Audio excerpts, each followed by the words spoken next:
Jesus Maria Joseph, maghintay lang kayo mga balagsak. Napakalaki ang daan nito. Ano sa tingin mo? Naturalmente, si Don Tiago ay napakailaman. Hindi niya aalahanin na umasta ng labis.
Kunin mo na lahat. Nakayayamot ang bansang ito. Halatang ibang pamamahala dito kumpara sa pamamahala sa Madrid. Maganda kayo pati dumaso pagkat nasa ilalim tayo ng bubong ng isang Indio. Tama siya, Reverensya. Baka magdamdam si Kapitan Tiago. Huwag kayong magalala. Matagal nang hindi tinuturing ni Tiago ang sarili niya bilang Indio. Sigurado akong nagsayang ka lamang ng pera sa pagpunta rito.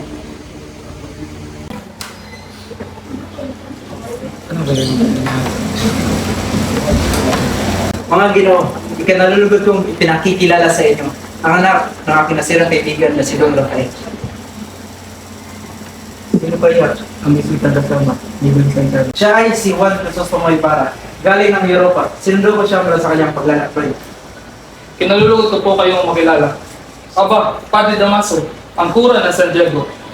Pinagagala kong makita muli ang matalik na kaibigan ng aking ama. Mukhang nagkakamali ako. Patawad ko, Reverensya. Hindi ka nagkakamali, Igo. Ngunit hindi ko kailanman naging matalik na kaibigan ang iyong ama. Kung gayon, ay ikaw pala ang anak na nasirang si Don Rafael Ibarra. Naway ang kasayhang ibinagkait ng iyong ama ay mabasayo. Gracias, Señor. Isang mabait na tao ang inyong ama. Nakilala ko at malimit kung nakasama ang inyong ama.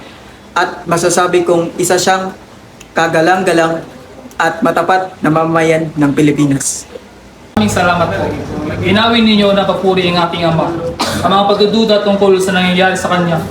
Gayong ako, ang kanyang anak, ay walang kalam-alam. Marapating iyong gayatin ko at tradisyon ng Armenia. Ay napagkilala ng bisita kung wala siyang nakilala. Pinagkagala ko kayong makilala. Ako si Juan Crisostomo Ibarra. Ikinagagalak ka namin makilala, Crisostomo Ibarra. Ikinagagalak ka namin makilala, Crisostomo Ibarra. Kahit ang magaganda ang mga taga-Europa, ay wala pa rin makatatalo sa ganda ng mga kababayan ng ating bansa. Asus! Napakasinungaling. Marahil ay dala mo rin iyong tinuran mula sa ibang bansa.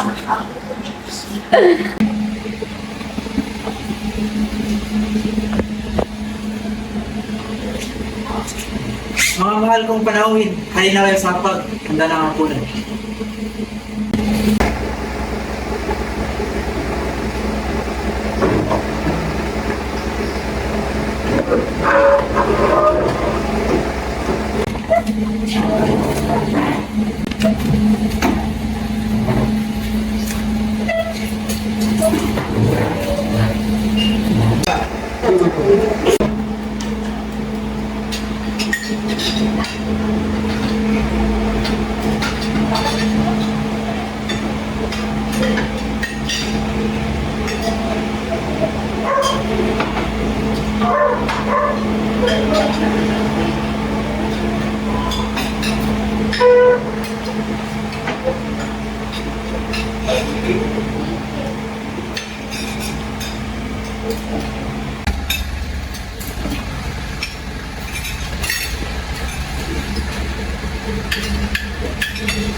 Nawala sa ating bayan, Senyor Ibarra. Ilang taon po, Gino? Sa iyong 7 taon, malamang nakalimutan mo na ang ating bayan. Ang totoo po yun ay, tila ang aking bayan na nakalimot sa akin. Lagi kong iniisip ang aking bayan kahit na ako'y malayo. Totoo ba yan, Henry? Ako po din niya, Victorina. Kahit kailan ay hindi ako nakalimot sa aking bayan. Sa mga bansang napuntahan mo, ano ang pinakamaganda at tumatak sa iyong isipan? Patawarin mo ako, Gino. Ngunit bukod sa inang Espanya ay wala na akong naibigan kundi ang ating bansa. Pagkatapos ko kasing mabasa at papag-aralan ang kasaysayan at kultura ng bansang iyon, ay nakalimutan ko na rin ang magandang alaala ng bansa. Kung gayon ay isa kang angal, iho, bakit ka pa nagsayang ng pera upang pumunta ng Europa kung wala ka namang nagustuhan? Ang iyong mga napag-aralan ay alam din naman ng kahit sinong mag-aaral na tanungin mo sa ating bansa. Senyores, huwag kayong magtaka sa dati naming kura. Ganyan-ganyan din ang kanyang bigitungo sa akin nung ako ay bata pa. At mukhang hindi na siya nagbago. Salamat pa rin sa kanya dahil nagugunit ako pa rin ng mga panahong sa panahong ang dating reverensya ay madalas na dumalaw sa aming tahanan at ang kasalo sa pagkainan ng aking ama. Naku! Naway, tanggapin ninyo ang aking sinserong paumanhin. Senyores, Kapitan Tiago, kababalik ko lamang galing Europa. Kaya't na may maintindihan ninyo na kailangan ko lang lumisan. Pupunta pa ako ng San Diego sa Makalawa para sa Todos los Santos. Kaya't may kailangan akong matagpuin. Hindi ka na ba talaga mapipigilan sa pag-alis? Sana'y maantay mo ang pagdating ng aking bulaklak na si Maria Clara. Alam kong matagal ka na niyang hinihintay. Paumanhin aking doon. Ngunit importante ang aking katatapuin ngayon. Muchas gracias sa punan, Kapitan. Wala ka naman, Ibarra. Patabayan ka ng Diyos sa iyong paglalakbay. Nakita ninyo? Minsan ay napakasama ng nagiging bunga ng pagpapadala ng inyong mga anak sa ibang bansa upang mag-aral. Lumalaki ang kanilang ulo at itinuturing na ang sarili na mas mataas. Nawawala na sila ng galang.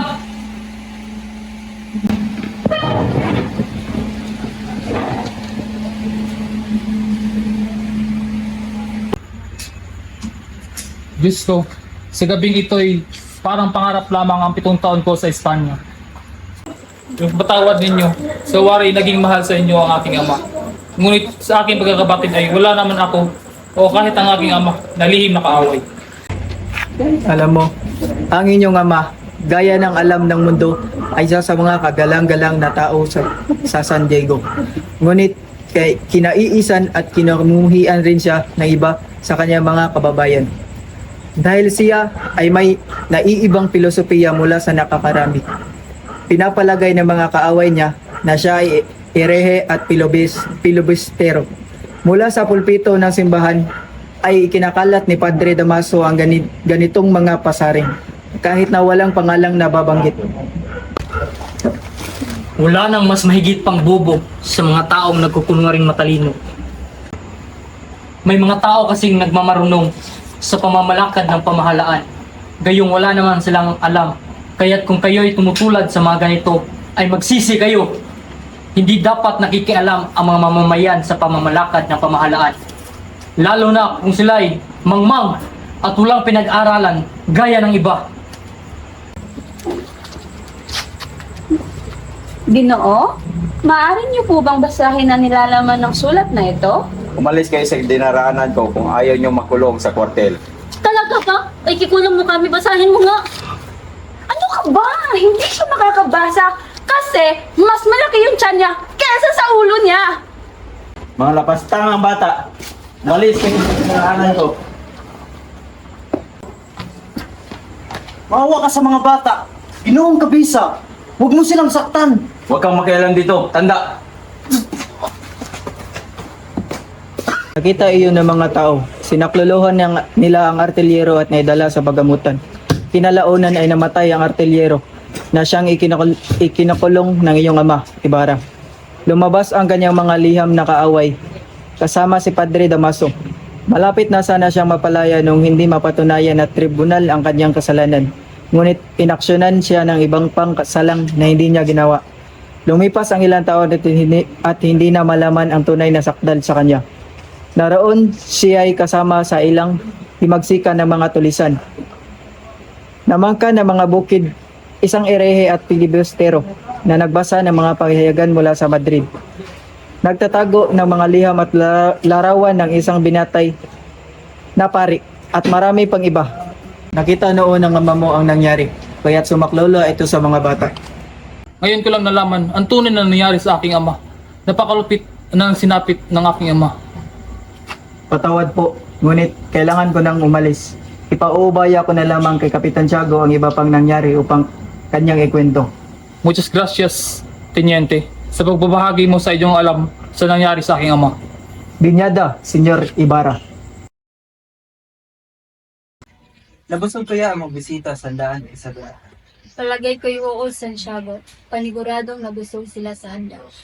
Nakakalungkot lamang at kailangan umalis ni Ibarra sa gitna ng kasigahan.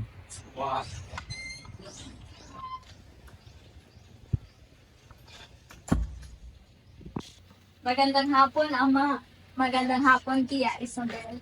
O siya, maiwan ko kayong mag-ama at mag-ayos pa ako sa kasino. Di ka yata may bumapag-apag sa inyong kalooban, Ama. Meron nga po ba?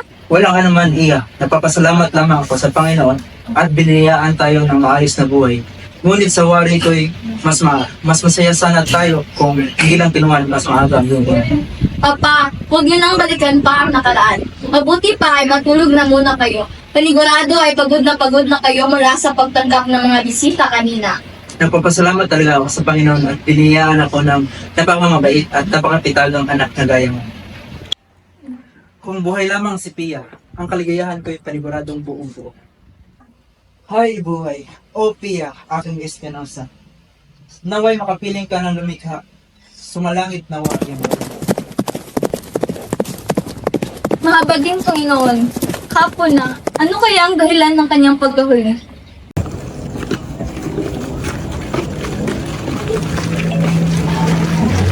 Magandang gabi, Tia Isabel. Nariyan po ba si Maria Clara? Ay, nandyan siya sa loob. Halika, tuloy ka. Como isas, Ibarra, salamat at napadalo kang muli sa mitahan. Magandang araw, Kapitan Tiago. Nais ko lang pong makausap ang inyong anak. Abay, sige. Clarita, nais kang makausap ni Ibarra. Isabel, sunduin mo nga siya. Maria Clara, nandyan si Ibarra.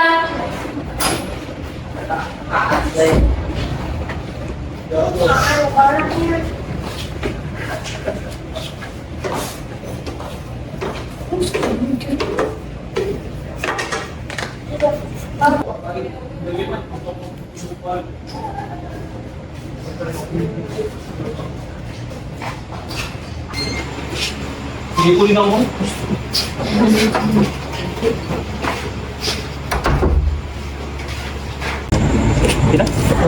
Oo, ayan na siya. Maaari na kayo mag-usap sa azotea.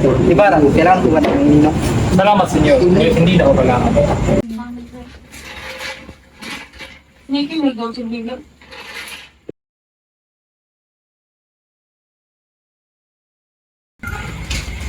Maswerte ako at naipagsundo tayo ng ating magulang upang ikasal. Dahil kung hindi ay, hindi na ako magkita pa ng isang babaeng katulad mo. Napakatamis ng iyong labi kung sasunod. Siguro dahil diyan ay nabihag mo ang maraming kababaihan sa bansang iyong tinumuhan. Isang magandang obra ng Diyos sa aking sinisinta. Bakit pa ba ako maghahanap ng iba? Sinungaling, hindi ako makapaniniwalang isinasara mo ang iyong mga mata pagdating sa ganda ng dilat sa iyong mukha. Ang kagandahan ay nasa panlasa ng tao. Ito ay naroroon sa taong sumusuri ng kagandahan. At mula sa aking puso, sinasabi ko sa iyo na ikaw ang aking iniibig.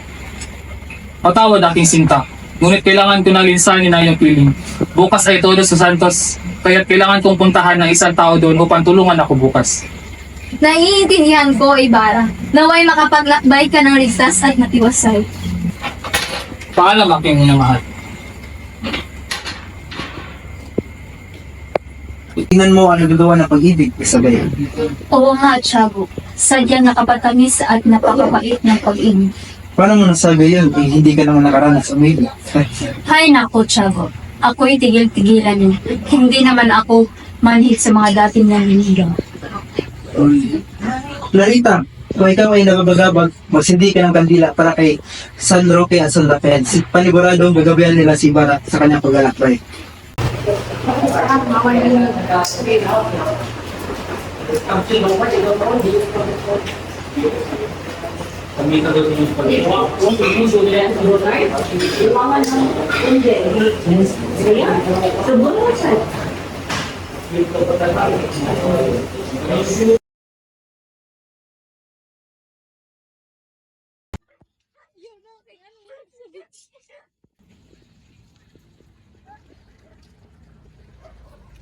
Magandang gabi po, Reverensya. Magandang gabi, Isabel, Maria Clara. Mukhang may pupuntahan kayo Saan ang inyong tungo? Pupunta kami ng Beaterio, Padre. Kukunin ko lamang ang mga natitira kong gamit doon. Sige, o bueno, kakausapin ko lamang ang iyong ama. Naway ligtas kayong makapaglakbay.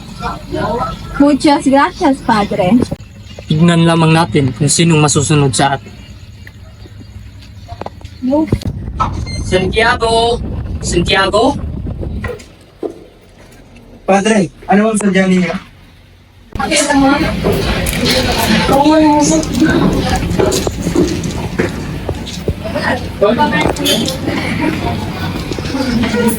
May gusto akong sabihin sa iyo importante. Doon tayo sa lugar na hindi tayo maririnig.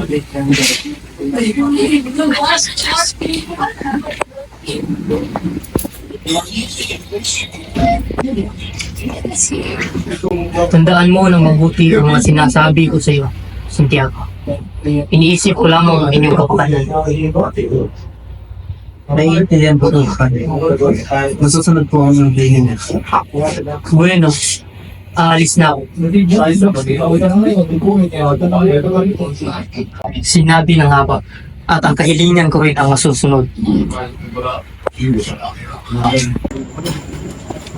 Uy, sa ibang lugar naman tayo maukay. Bagong-bago pa yan. Pare-parehong bagong libing ang mga yan. Ayoko na. May dugo pa ang mga buto at ang buhok. Masyado ka namang maselan. Kung ikaw pa ang umukay ng ginagawa ko, isang bangkay pa lang, 20 araw na naililibing. Madilim ang gabi noon, umuulan. Namatay pa ang aking ilawan. Nakakilabot naman ang sinabi mo. Natanggal ang mga pako sa taol at lumabas ang kalahating katawan ng bangkay. Saksakan ng baho ang bangkay at binuhat ko pa yun sa gitna ng malakas na ulan. Bakit mo ginawa yun? Bakit may nukay ang bakay? Sino ang nagutos sa'yo? Sino pa? Kundi si Kurang Malaki. Anong ginawa mo sa bangkay? Para ka namang gwardyang sibil kung magtanong. Ang utos sa akin ng Kurang Malaki ay ilibing ko ang sa libingan ng mga insik ang bangkay na hinukay ko. Di ko na nagawa dahil malakas ang ulan at malayo ang libingan ng mga insik. Ayoko na. Natamahan ko yung isang bungo. Paniguradong hindi ako makatulog mamayang gabi.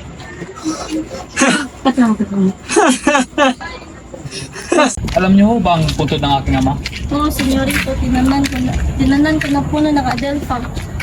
At nilagyan ko na malaking kuso upang hindi ko makalimutan.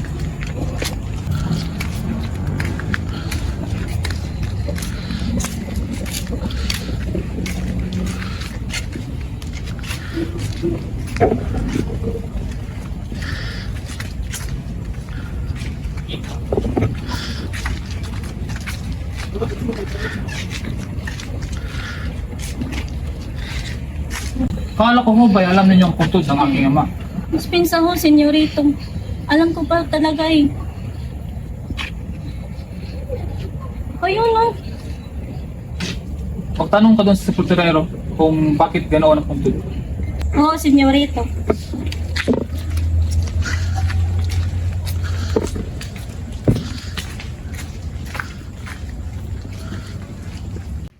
Walang galang na ho. Alam mo ba ang saan ng malaking krus sa puntod ni Don Rafael Ibarra? Ah, yung cross na may kasamang bulaklak. Oo. Sinunog ko po. Sinunog? Opo, pinasunog po ng kurang malaki. Kung gayon ay, bakit mo hinukay ang bangkay ng aking ama? Saan mo dinala ang bangkay niya? Opo, inutusan po ako ng kurang malaki na ilibing siya sa libingan ng mga inchik. At ginawa mo naman ang sinabi niya. Ay, hindi po. Mabigat po yung bangkay at malakas yung ulan. Kaya inilaga ko muna ang bangkay niya sa ilog. Patawad po, senyor. Senyor!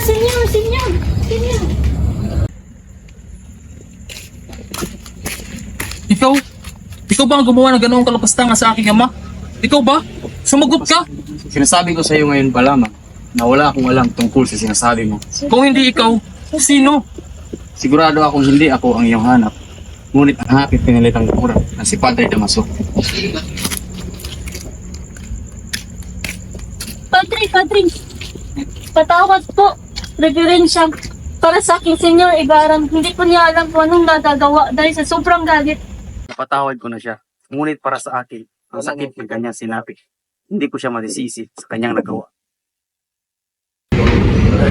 Crispin, kailangan mo ng mabuti ang tali.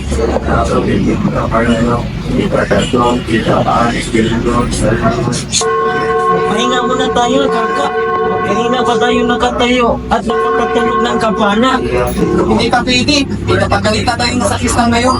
Oo nga pala. Ilang susunduin mo ngayong buwan? 2 realista lamang, Crispin. Kaka, bayaran mo na kaya yung sinabi nila dito kung minakaw sa simbahan. Sige na, kaka. Para hindi na sila manggulo at makauwi na ako. Ako, Crispin. 2 multa ko ang inabot ko na sa kristal ngayon. At ang sinasabi nilang, inakaw mo ang 2 konsagan nito. 32 realis yun. 32 kamay. Hindi sa sasapat ang sweldo ko sa hinihingi nila. Natatakot na kasi ako, kaka. Napakasama ako sa sarili ko nga. At lalo na sa Kristang Milyon. Napakasinungaling kasi nilang lahat. Umuwi ka na lang, kaka, at sabihin mo kayo nang na hindi na tayo magsasakristan. Alam ko naman na pananiwalaan ka ni Inang. Kaya ka na lang ang magsabi. At sabihin ko na rin hindi lang na biglain nang may sakit ako. Kaya hindi ako makakauwi.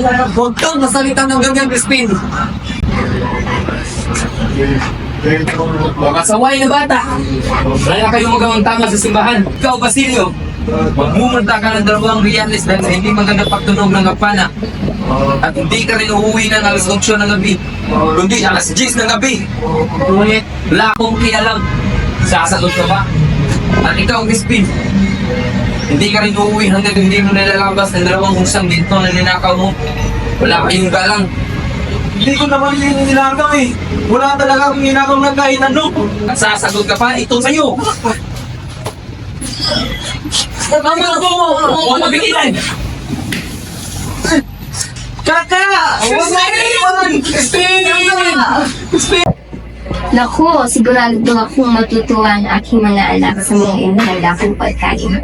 Nakikita ko gutom na sila Crispin at Basilio mula sa simbahan. Nagutom ako, sisa. Ba, ang sarap ng inain mo. Matikman na. Pero sa mga... Alis na ako. Hindi mo lang bahayan kayo ng iyong mga anak? Alam kong sisweldo na ngayon si Basilio. Ganun ba? Ipagtabi mo lang ako ng isang realist. Inang! Buksan mo, Pito!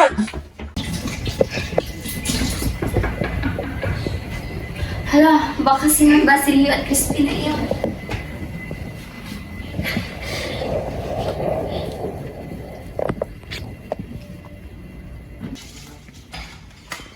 Basilio? Jesus Marius! Anong nangyari sa iyo, anak? Huwag kayong mag-alala, ina. Naiwan po si Crispin sa kumbento. Naiwan? At siya ba'y buhay? Ay, salamat naman. At bakit ka naman tuguan, anak? Ako po ay tumakas sa kumbento. Dahil hindi daw ako pinapauwi na sa Kristan Mayor dahil hindi daw ako makakauwi kundi alas 10 ng gabi.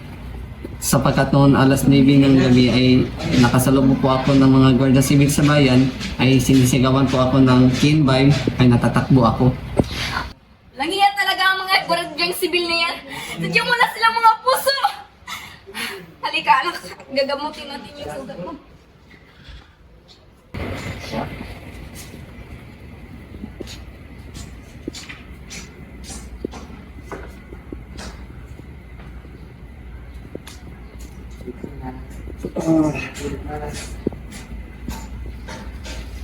Halika, anak. Gamutin natin yan.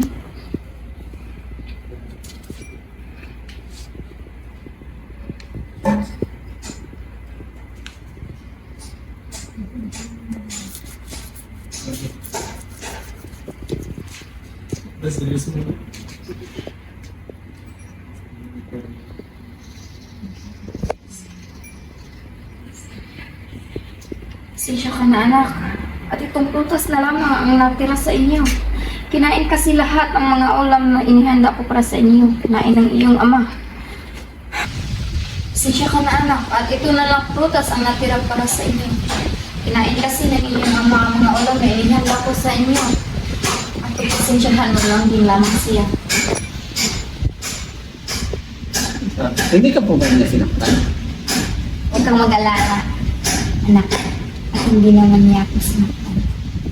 Ikaw, bakit hindi umuwi si Crispin? Pinarusahan po siya ng Sakristan Mayor dahil hinakaw po niya ang 2 unsa ng ginto.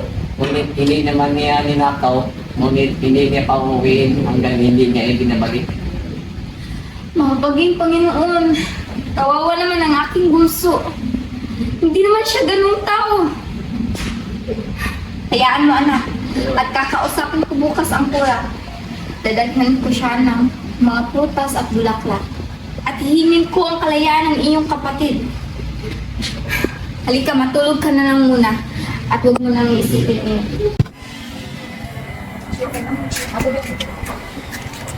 Saka magdanaw na bala! Kura! Bawa na po kayo sa akin! Magtago hangal! Salalam yan! Lakas! Tangan! Huwag po! Tingnan natin kung di mo yung balik ang iyong hinakaw! Hindi po ako yung nagnakaw! Bawa na po kayo sa akin! Sino? Si Sakristan Mayor po yung nagnakaw! Huwag kang magpinta! May tinan ko sa mamo! Kumain ka kapatid! Ay! Bakit ba ka?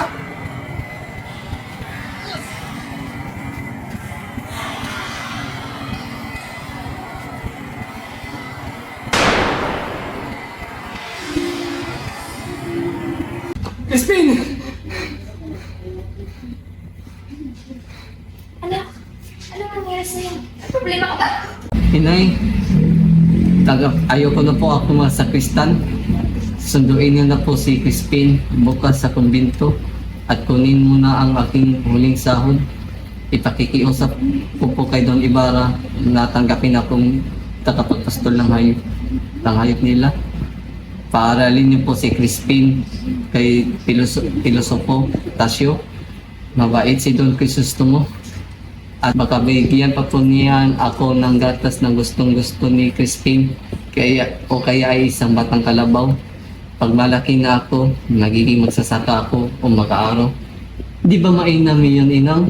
Sige na, umayag ka na. Huwag nino po ako maging sakristan ulit. Ilang yan, anak? Mahal ka na.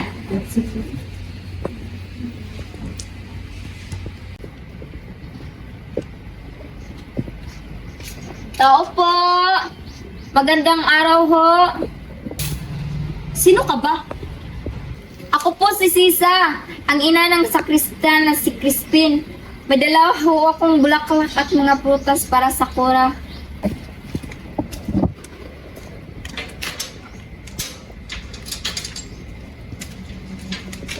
Salamat po.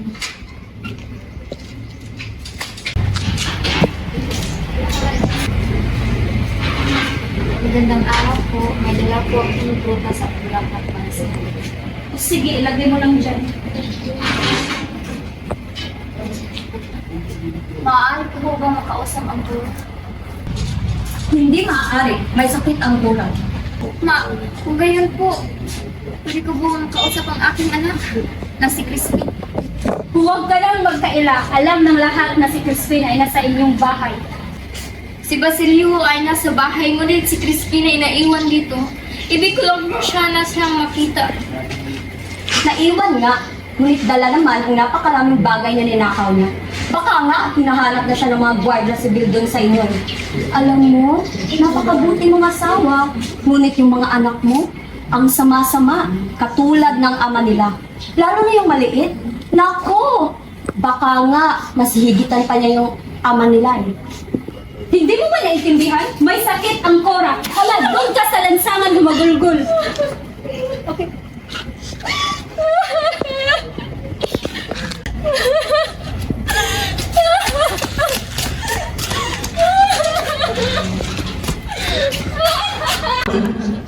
Lahi sila sa ubang mga tao, lain ang ilang mga paa. Naguna-una sila, ng araw sa pagdanan sa mga tasan, ilabihang kalautan, na pinangal ikayan ang tanan na akong gibuha. Nagpagharap sila, na ang Diyos mao ang ilang amahan, o nagtuo sila, na Salmo responsorio, ang Ginoo haduol sa mayroong sulod o kasing-kasing. Ang Ginoo nakikharong sa mga daguhan o gautan, at iyang mga sutuon, walay makasala kanila, na walang kanila. Ang Ginoo haduol sa mayroong sulod o kasing-kasing, talihog na yun.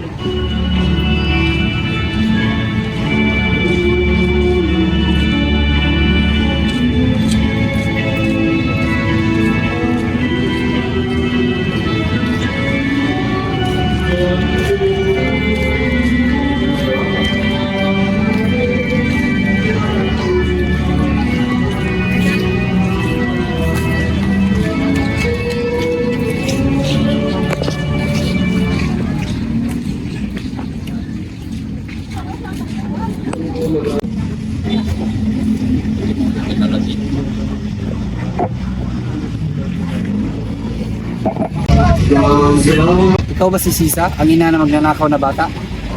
Opo, ako po si Sisa. Ngunit hindi magnanakaw ang aking mga anak. Huwag ka na magmamangat pa. Labas mo na yung mga anak.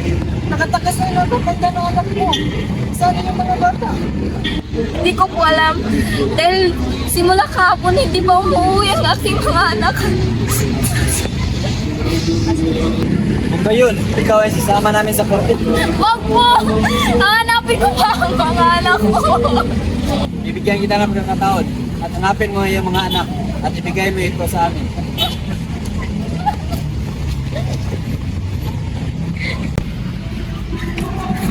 Crispin!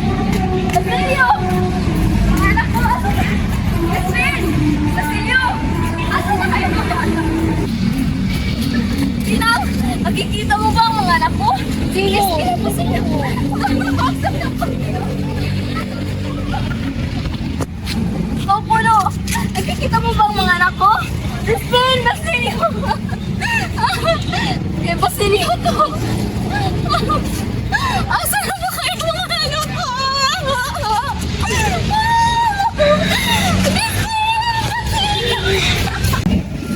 Crispin! Basilio! Mga anak ko, nasaan na kayo?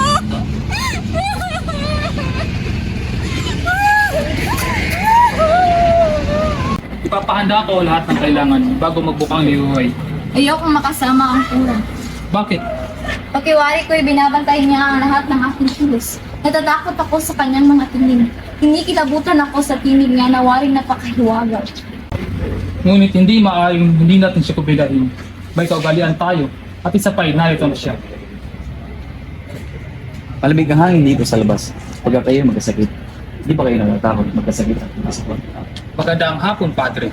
Napakasarap lumanghap na sariwang hangin dito sa labas. Saan mga ganap ang nasayahan? Sa may patis, sa Gubat, Igaraos, malapit sa puno ng balete. Yun po ang napiling lugar ng mga dalaga.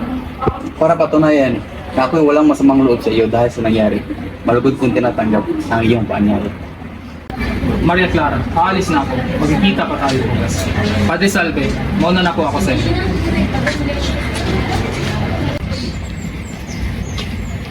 Hindi niyo ako nakilala, Ginoong Kristostomo. Subalit may 2 araw ko na hinihintay ang iyong pagdating dito sa San Diego. May kailangan kayo sa akin. Tinatawag nila akong tulisan kaya't walang naniniwala. Anong kailangan niyo sa akin, Ginoong? Humihingi ako ng tulong sa inyo. Sumabay ka sa akin sa paglalakad at sabihin mo ang iyong pakay.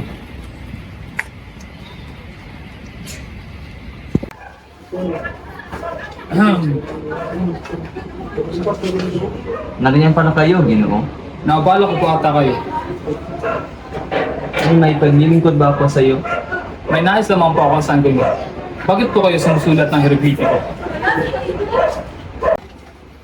Anong wika po kayo sumusulat? Sa sariling wika natin na Tagalog. Maaari po bang gamitin ang hieroglifiko sa wikang Tagalog? Dahil hindi ako sumusulat sa aking panahon, kundi nagsusulat ako para sa hinaharap. Ha? Sa panahon ngayon na mababa ang aking mga sinusulat, hay, tiyak na hindi ito mapahalagan at susunugin pa ito. Ngunit, ang susunod na salithay hindi hinggit na matatalino at kung ito ay kanilang mababasa ay masasabing nilang hindi para lahat ang natutulog sa panahon ng aking mga ninong.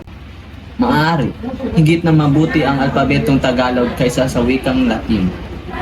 Nga pala, natatandaan mo pa ba yung pagkapatay ng buhaya? Opinyon ko lang na naman.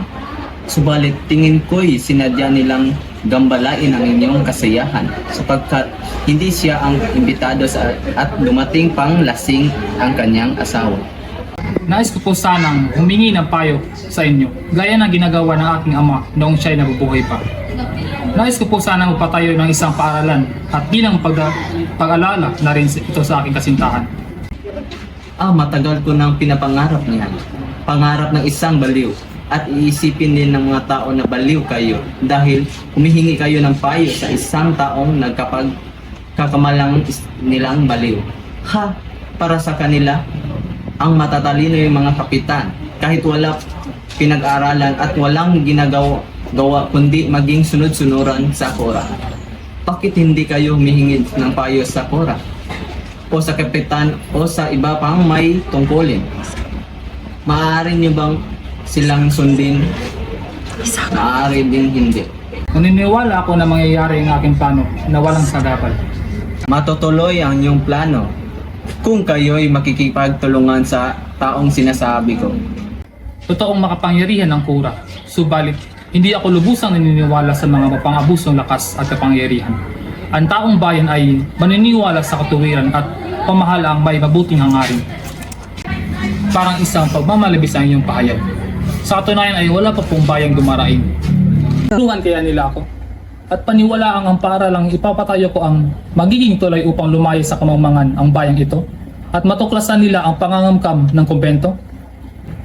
Mabigo man kayo, nakakatuwang ginawa niyo ang nararapat ninyong gawin. Nagpapahalik ng kamay? Nalimutan po ba ninyo na sila ang may kagawan na pagkamatay ng aking ama? Hindi ko nais ipagkaganti ang aking ama, alang-alang sa kapakanan ng reliyon. Hay, Iho, huwag mo na niyong gawin ang inyong plano hanggat hindi niyo lubusang natatanggap ang kasawian ng inyong ama. Nauunawaan ko po ang inyong ibig na sabihin. Ngunit dapat niyong malaman na ang mga nanggagaling sa utos sa itaas ay hindi ipinatutupad pagdating sa ibaba. Ang nunungkalan ay mapang-abuso. Dalawa lamang ang maaari ninyong gawin. Ang yumukod sa mga makapangyarihan o hindi yumukod sa na kapalit ay may kapahamakan. Hindi ko ba maaaring mahalin ng sabay ang Espanya at ang aking bayan? Bakit ako yuyukod kung hindi kailangan? Sapagkat ang inyong lupang tinatapakan ay nasa kapangyarihan ng mga taong nagpapahalik ng kanilang kamay. Ng bayan, kaya hindi dumaraing. Ngunit hindi magtatagal ay darating din ang panahon niyon. Malalaman niyo ang kanilang pagtitiis.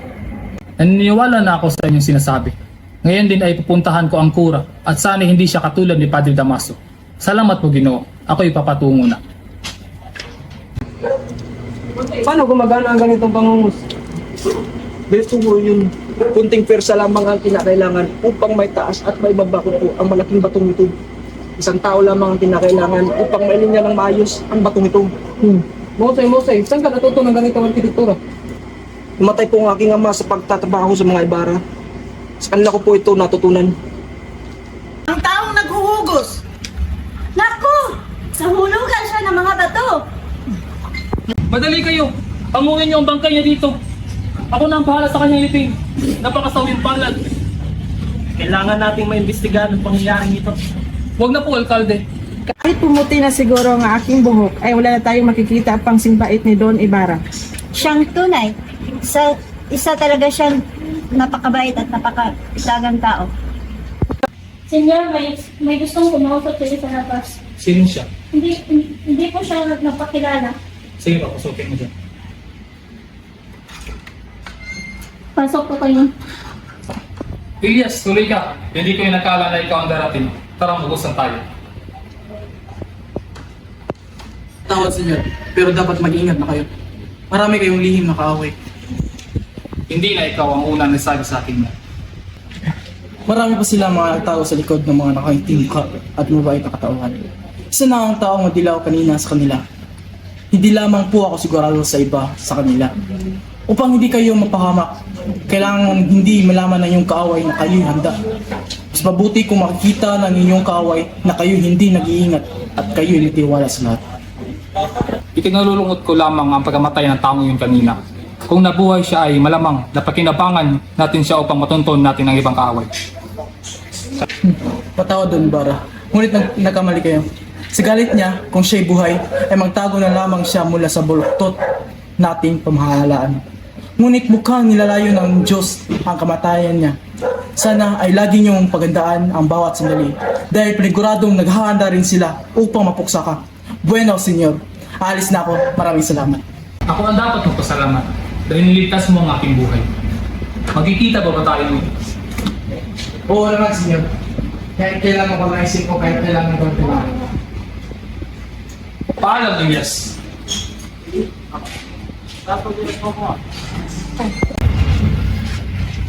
Kamahalan, kung pahihintulutan po ninyo, nais po kayong makausap ni Don Crisostomo Ibarra. Don Ibarra? Yung sinasabi ng kaalitan ni Padre Damaso? Opo, at ang napatawan ng ex-communion. Sige, papasukin mo siya. Pangkuin mo siya dito. Nandito na po si Senyor Ibarra, Kapitan. Magandang hapon, Kapitan General. Isang karangalan ang makilala kayo, Senyor Ibarra. Binulat niyo po ako sa inyong kabaitan, kamahalan. Sa bansang ito ay itinuturing ako masamang tao. Tungkol sa pagkakaalitan ni Padre Damaso, sinisigurado kong hindi ka magagalaw ng mga pare hanggat ako ang namumuno sa bansang ito. Gracias, kamahalan. Ngayon ay alam ko na kung bakit pinupuri kahit sa Madrid ang iyong kausayan. Pagpalain ka ng may kapal. Bueno, may pupuntahan pa akong malagang bagay. Maraming salamat at kausap kita, Don Ibarra. Sige po, kamahalan. Maalis na din ako. Maraming salamat po. Mula sa araw na ito, Alkalde, pinahabiling ko sa ilalim niyang proteksyon si Senyor Ibarra. Susunod ka, kamahalan.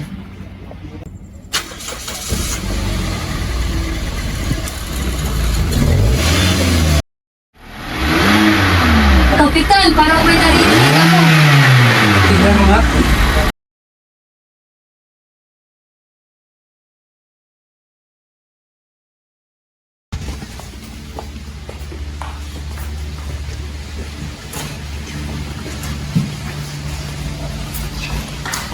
Magandang hapon po. Pinakikilala ko sa inyo, si Don Alfonso Lignales B. Espadano. Siya ay inaanak ng kamag-anak ni Padre Damaso at kalihim ng ministro.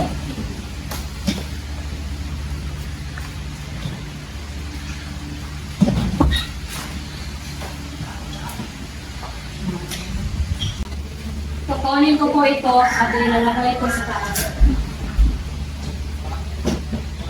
Padaan po, Senyor. Naparito ang Kapitan General, pasinungalingan. Maniwala kayo at umupo dyan. Sayang, kung maaga-aga sana ang pagkakasakit ni Clarita, narinig mo ba, pinsan? Hindi karaniwang tahanan ng iyong tinanggi. Sinasabi ko sa inyo, Don Santiago, na ang aming pinsan ito ay kaibigan ng mga duki at ministro sa Madrid. At malimit kumain sa bahay ng Conde del Campanario. Magduke Rivatore. Saan ko po kaya matatagpuan si Padre Damaso? May liham akong dala sa kanya. Siya sana'y sasadyain ko, kundi dahil ng pagkakataon ito na ako'y naparito. Nasa bayan ito siya ngayon at mamaya pa rin po. Hindi, Espadanya, may sakit si Clarita. Ma, may sakit, ngunit nagpapagaling. Gagaling din si Clarita. Magpagaling ka,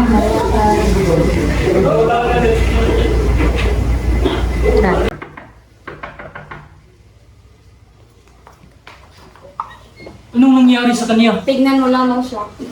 Maria! Maria! Anak ko! Hindi ka mamamatay!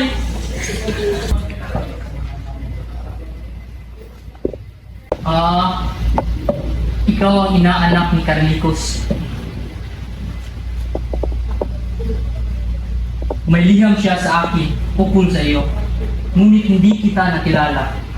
Dangan kasi hindi ka pa isinisilang na ako'y umalis sa Espanya. Sinasabing ihanap kita ng mapapasukan at asawa. Sa mapapasukan ay madali. Marunong ka bang magbasa at magsulat? Ako po ay nag-aaral ng pagkamanananggol sa Universidad ng Sentral. Biyaske, hindi ko akalain para kang isang mahinhing babae. Bibigyan kita ng isang babae. Oo, isang babae. Hindi ho naman ako nagmamadali, Padre. Halika at kausapin natin si Santiago. Huwag nating hayaan dumanak ang dugo, Kapitan. Alam kong tutulungan tayo ng Senyor Ibarra. May paabot niya ang ating mga hinanaing papunta sa Kapitan General. Hindi ako kumbinsido. Lalo na't siya ay isang mayaman. At halos lahat ng mayaman ay walang inatupag kundi ang magpayaman pa. Diyan po ako ng pagkataon na gawin ang mga planong mapayapang plano ito. Kung may sigawa ito, may iwasan ang ating pagdanak ng mga dugo. At kung ikaw hindi magtagumpay, kung gayon, ay ilagay ko ang sarili ko sa ilalim ng iyong pamamahala. Kung gayon, ay ipakilala mo sa akin ang mga kasama mo at ang kanilang mga sariling sinapit sa kamay ng mga napakalupit na Espanyol. 4 na araw mula ngayon, magpapadala ako ng isang taong magpapakita sa akin sa baybay ng San Diego. Sabayin ko sa kanya ang mga nakuha kay Senyor Ibarra. Kung papayag si Senyor, ay makukuha natin ang justisya. Kung hindi naman, ay siguradong ako ang unang malalagas sa magsikang ito. Maghihintay ako, Elias, para sa kapayapaan at kalayaan. Sana ay magtagumpay ka sa iyong binabalak. Magkakaroon ka mas malaking halaga ng salapi. Lucas, payag ka ba sa aking plano? Opo, ako ang bahala.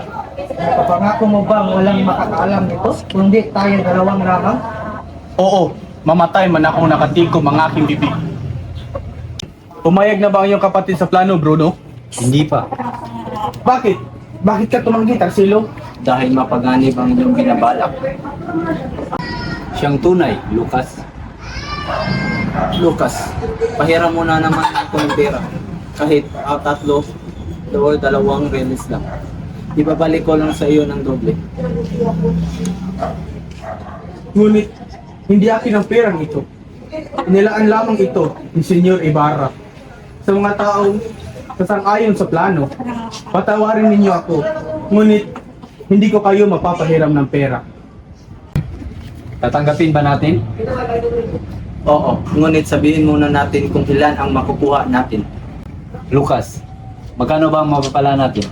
Bawat isa sa inyo ay tatanggap ng 30 piso at 10 piso sa bawat isang mamamayan ninyo. At kung magtagumpay ito, lahat ng sumali ay tatanggap ng tig-100. Mayaman si Senyor Ibarra, tandaan ninyo yan. Kung gayon man, payag ako. Ako na rin, Lucas. Sige. Ang papangit ng mga bahay, talagang isang enjoy lamang ang maaaring tumira. Walang galang, hindi malang nagbibigay pugay sa ating mga maharlika. Bakit ganyan kayo makatingin? Naiingit pa kayo? Huwag kang humarang, baka tumila ko ng iyong kustiso. Kayo? Naiingitan ko? At bakit? Naiingit na pala ako sa panagpapalala mo. Napakagandang tanawin. Dalawang donyang walang asal na nag-aaway. Ano kaya kayo sa Para sabihin ko sa iyo, Doña Alpereza, hindi ako probinsyanang katulad mo. Sa sobrang sophisticada kong tao, walang Alperez na nakakapasok sa aming bahay. Naghihintay lamang ng pintuan. Aba, Excelentissima Senyora Pupot, hindi nga nakakapasok ang mga Alperez, kundi ang mga kilakyod na tulad ng iyong asawa. Aba, talagang ginagalit nyo kami Paraanin nyo kami, walang koto. Gusto mo ng gulo? Pagbibigyan kita, Senyora Gresora. Sus Mario sa konsolasyon, anong gulo naman ito? Magtigil ka at nakakaya sa mga tao. Ibili niyo yan ng mga disenteng damit. Kung wala kayong pera, magnakaw kayo sa mga tao. Ito ang gulo ng asal, mga walang modo. Katuring ang mayaman ngunit sayad sa lupang ugali. Tumigil ka, Alperez, para maganda ang iyong asal.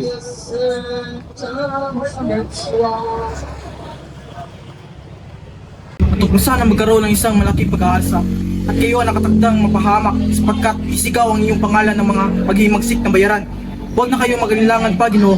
Anumang oras ay maaaring sumiklab ang pag-aalsa. Kailangan na ninyong umalis. Saan ako pupunta? May naghihintay pa sa akin. Kahit saang lugar, sa Manila o sa bahay ng isang makapangyarihan upang hindi nila masabing totoong may kinalaman kayo dito. Sana magkaroon ng malaking pag-aalsa at kayo ang nakatakdang mapahamak sapagkat iisigaw ang inyong pangalan ng mga maghimagsik na. Paano kung ako ang magsuplong sa pag-aalsa? Iisipin na kayo ay taksil at pinalain sila para mahuli. Sunugin ang mga kasulatan, tumakas at paghintay kung ano ang mangyayari. Ayan ang dapat mong gawin. Si Maria Clara? Hindi. Mas mabuti pang mamatay na lang. Tulungan mo ako, Ginoo. Diyan nakatago ang kasulatan ng aming pamilya. Ibukod ninyo ang sulat ng aking ama na lalo magpapahamak sa akin. Cora, bakit po pala kayo nakapalipas sa Manila? Wala akong magagawa, kaya nangarapat na pumunta ako ng Manila. Pwede ba na aalis sa bahay ng pagpamanuhan ng mga tao? Ano nga po pala ang mangyayari sa El Filibustero? Marahil nalaman nila ang tungkol sa sulat at pinuntahan nila ang napagkamalang binigyan. Ngunit, bakit nakarating dito ang mga sulat ng taga-usig? Malamang natakot ang babaeng binigyan at kusang isinuko ang sulat sa mga taga-usig. Marahil naman ay nalaman nila ang tungkol sa sulat at pinuntahan nila ang naisang ipagkahulugan. Isang sulat lamang, ang naging batayan ng mga taga-usig laban kay Crisostomo Ibarra. Kung si Crisostomo Ibarra ang iyong tinutukoy, dapat siyang itayin. Ang sa akin, dapat siyang itapon. Ako? May dirba na siya. Crisostomo! Ako nga, sa bangkay ng aking ina, ay nangako akong paliligayahan kita anuman ang aking kapalaran.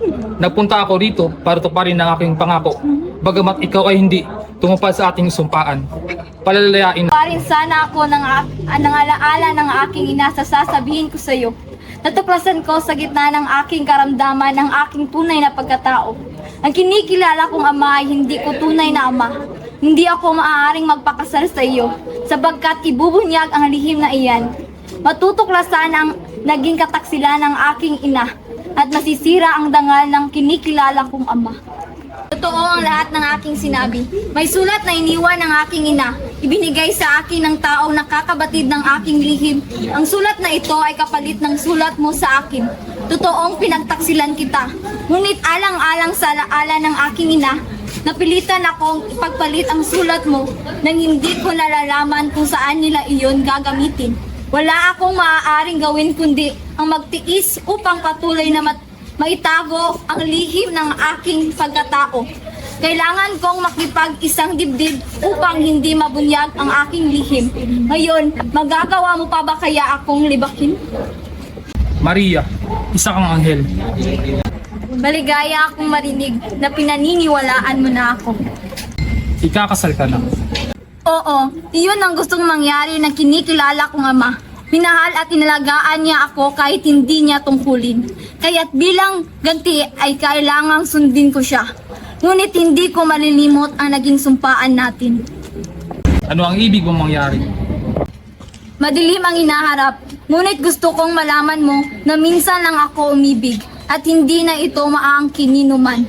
Ano ang mangyayari sa iyo? Tumakas lang ako, Maria. Di magtatagal, malalaman din nila ito. Paalam, Crisostomo. Natakot ka, no? Hindi mo inasahan ang aking pagdating. Nandito ako para masaksihan ang kasal mo. May sakit ka na naman ba, anak? Bakit namumutla ka? Wala ka na bang tiwala sa akin na inaama mo? Sabihin mo sa akin kung ano ang nangyayari sa iyo. Mahal niyo pa ba ako? Tulungan ninyo ang aking ama para di matuloy ang aking kasal. Noong buhay si Ibarra, gusto kong lumaban, umasa at manalig. Ibig ko mabuhay para marinig kahit paano ang mga bagay tungkol sa kanya. Pero ngayon patay na siya. Bakit pa ako mabubuhay at magtitiis? Hindi hamak na nakahihigit si Linares. Maaari akong magpakasal ni numan noong nabubuhay pa si Crisostomo. Wala mang gusto ang ama ko, kundi malalaking ugnayan sa mga nasa poder. Pero ngayong patay na siya, walang sinumang tatawag sa akin ng asawa. Kumbento o simenteryo lang ang aking pagpipilian. Anak ko, patawad. Hindi ko sinasadya ang kalungkutan mong ito. Ibig ko lang mabigyan ka ng mabuting kinabukasan, ng kaligayahan. Ito dahil mahal kita. Mahal mo pala ako'y huwag mong hayaang ako'y malungkot habang buhay. Patay na siya, ibig ko na ring mamatay o maging madre. Isang madre, hindi mo lamang alam, anak ko, ang buhay na misteryong nakakubli sa mga pader ng kumbento. Matanda na ako, Maria, hindi na kita mapapangalagaan, pati ng kaligayahan mo. Humiling ka ng iba pa, mahalin ang binata kahit sino man siya. Huwag lang ang kumbento. Ang kumbento o ang kamatayan?